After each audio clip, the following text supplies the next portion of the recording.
Hello दोस्तों, veterans, नमस्कार। मैं दीवान सिंह। मैं आपको बताना चाहूंगा, कल मैंने एक वीडियो डाला था, तो उसमें अब तक मेरे 41 से व्यूज हो चुके हैं। अब व्यूज ही यदि हमारी क्रेडिबिलिटी का आधार है तो पहले तो वो 6 से 14 व्यूज की बात की जा रही थी और वो एकदम बाद 41 से हो जाते हैं। यानी फैक्ट्स और फिगर्स मेरे लोगों को इतने पसंद आते हैं, पूछो मत। अब उस फैक्ट्स एंड फिगर्स में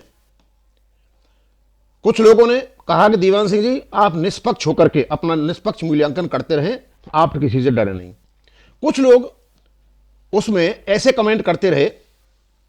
अब वो उनके हिसाब में सोचा मैंने कि आखिरकार ये लोग हैं कौन जो आकर के आज से नहीं कई महीनों से करते हैं। तो मैंने कल स्टडी किया तो मैंने देखा ये लोग हैं कहां कहां।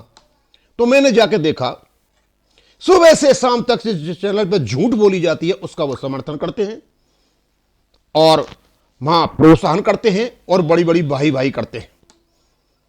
केवल झूठ बोला जाता है।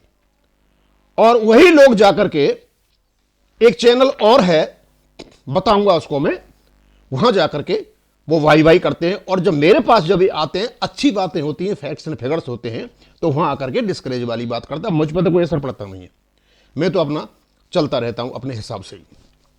तो आज मैं ये बताने के लिए आया हूं कि मैं आपको पहले से ही कह रहा हूं कि हमारे जो कोर्ट में केस चले हुए हैं उन्हीं को समझा जाए कि यहां से कुछ हो सकता है, अन्यथा कुछ नहीं होना है।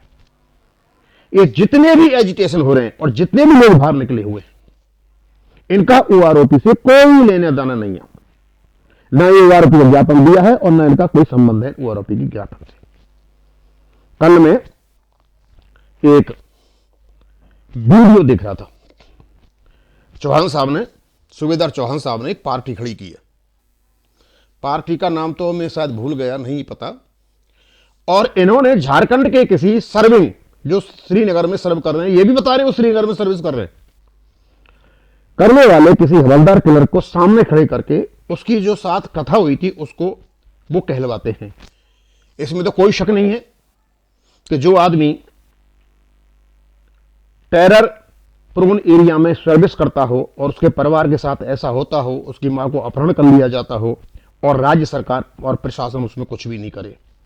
उनका कोई फैसला आया कई महीनों के, कई सालों के बाद बता रहे थे वो तो, और उसके बाद उनकी मां की कहीं निर्मम हत्या कर दी, कहीं बोरे में मिली। बहुत ही मतलब रूह कांपने वाली बात थी और इसमें कोई शक नहीं है कि निर्मम हत्या थी और रूह कांपने वाली हत्या थी। मुझे बहुत अच्छा लगा कि पॉलिटिकल पार्टी बनाने के बाद चलो चौहान साहब इस आदमी के पास तो पहुंचे और मैंने ये सोचा कि ये कोई साथ में जाएंगे, चीफ मिनिस्टर से मिलेंगे, वहां के होम मिनिस्टर से मिलेंगे, राज्य प्रशासन से मिलेंगे, न्याय की बात करेंगे और वैसे भी कोर्ट से उनके फेवर में वो आ गया है। तो इस वीडियो में, पूरे के पूरे वीडियो में जो सेवारत सैनिक है वो यहां पे आता है, अपनी बात कहता है।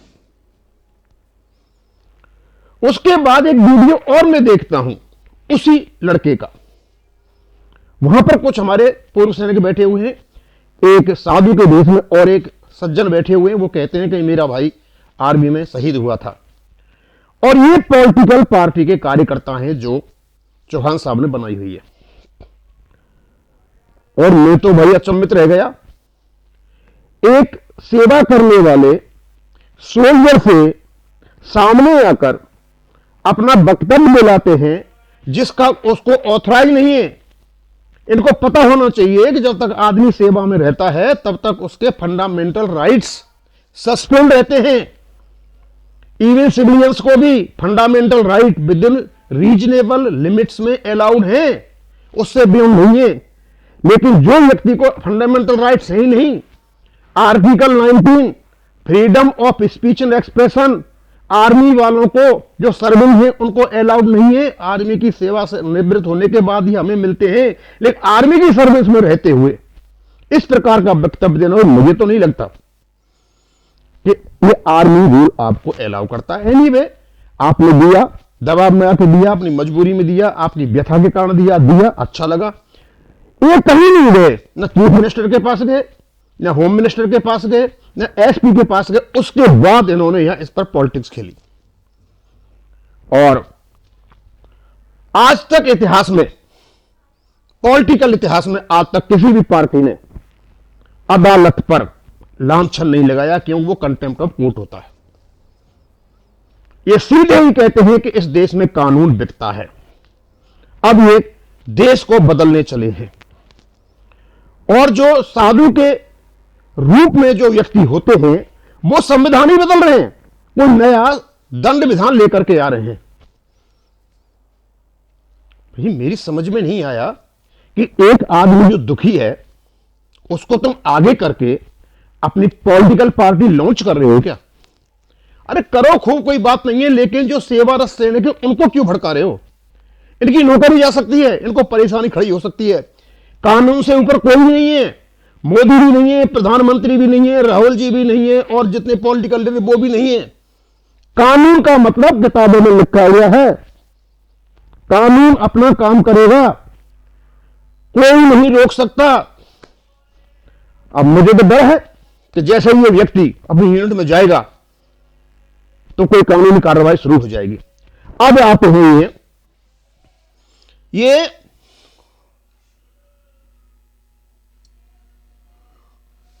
आएगा आगे। अब मेरी समझ में एक बात नहीं आ रही है कि जब आपने इस आदमी को आगे किया तो राज्य प्रशासन का मैटर है। ये राज्य प्रशासन यदि सिविल साइड से एक्शन भी लेता है, क्योंकि अल्टीमेटली होगा तो वही इन्वेस्टिगेशन पर, चाहे सच्चा है और चाहे झूठा है, ये चलता है, सच्चा भी चलता है झूठा भी चलता है, वही होगा। और उसके बाद ये जाना चाहिए था राज्य रक्षा मंत्री के पास, रक्षा मंत्री के पास, डीएसडब्ल्यू के पास, सीबीआई की इंक्वायरी है, सेंटर से सहायता चाहिए तो केंद्रीय होम मिनिस्टर के पास। भाई से मोदी जी कहां गए?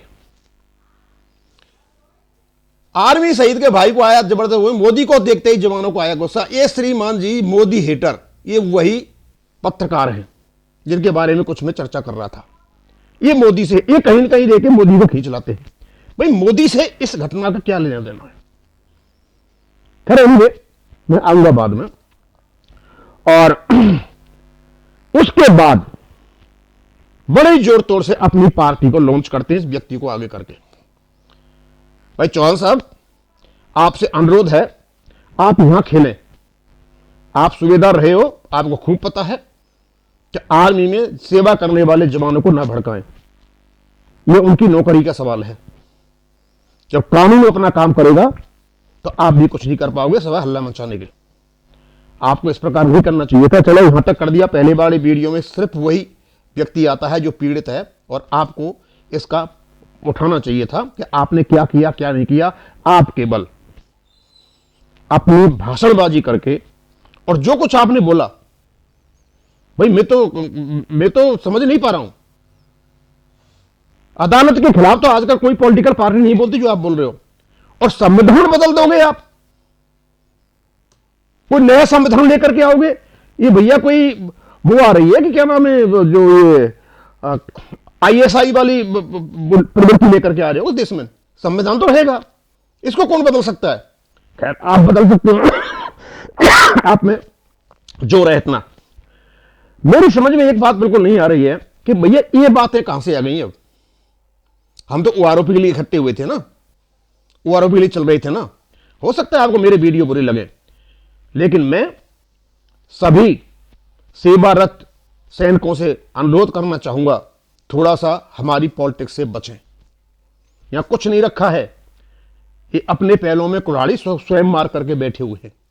और रही इसकी बात, एक हल्की सी बात थी, भारत सरकार की भी गलती है, बहुत बड़ी चीज नहीं मांगी है, फालतू में रेल रोको आंदोलन करवा लिया। ये बहुत पहले इनको सुननी चाहिए थी, 3 जजों की कमेटी बैठा देते, इनके गले से फंदा उतर जाता, जितने भी संगठन है अपनी अपनी बात वहां पर कह लेते, लेकिन वो भी इन्होंने नहीं किया। ये आपस में जो खींचातानी हो रही है, किसी का कुछ नहीं बिगड़ रहा है, बिगड़ा उनका है जिनकी ओआरओपी नहीं बढ़ी है, जिनकी ओआरओपी में फिगर बढ़ी हुई है, जिनकी ओआरओपी बढ़ करके आई है, जिनको एरिया, उनका भी कुछ नहीं बिगड़ा है। केवल बिगड़ा तो जेसीयूज का और उनका जो कम सर्विस पे आए हुए हैं। अब मैं चाहूंगा कि ये आर्मी शहीद के भाई को आया जबरदस्त क्रोध, मोदी को देखते ही जवानों ने दिया मोदी को चैलेंज। अब सर ये मुझे समझ में नहीं आती कि राज्य प्रशासन का मैटर, गुस्सा मोदी पे।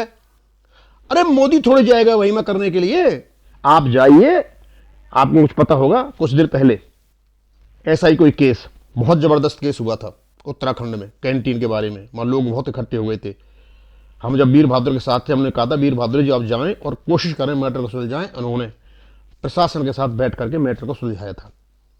लेकिन अब इनका तो क्योंकि बहुत बड़ा सीरियस मैटर है, जिसके साथ हुई है वही जाने, और कोई विकल्प नहीं है। सीबीआई इंक्वायरी भी होने इस देश में देखी है, सारी बस्तों में पड़ी हुई है। केवल और केवल इसमें कोर्ट कर सकता है, जो कुछ भी कर सकता है। अदालत के सिवाय इनको कहीं से भी कोई रिलीफ नहीं मिलने वाला है। वो कहने को तो चाहे कोई कुछ भी कहता रहे। अब मैं इसको यहीं खत्म करूंगा। थैंक यू, धन्यवाद।